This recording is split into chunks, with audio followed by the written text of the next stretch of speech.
nin xamaam muqdisho ku leh yaa hadda ka hor nin baa meeshiisa galay oo markaasuu yidhi abowe waxba igama imanin buu yidhi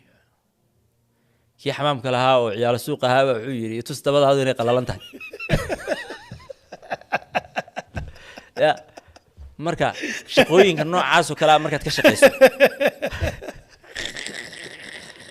waa dhibaato socoto weeye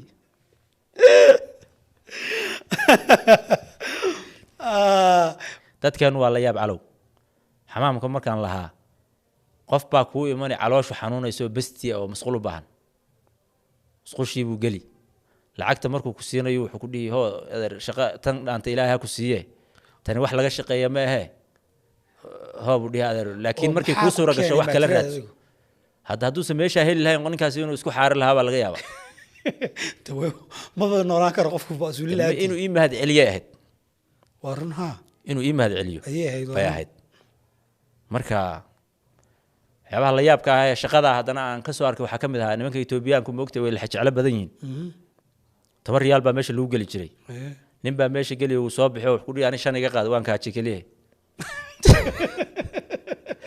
war meeshan kaadi iyo ma kale wax kale kaadi iyo neefti wax kale waa isku lacag inuu iska bixi lacagta kuma kareysay waa shinti bijaano uu ku leeyahay mid baan dili gaaray maalin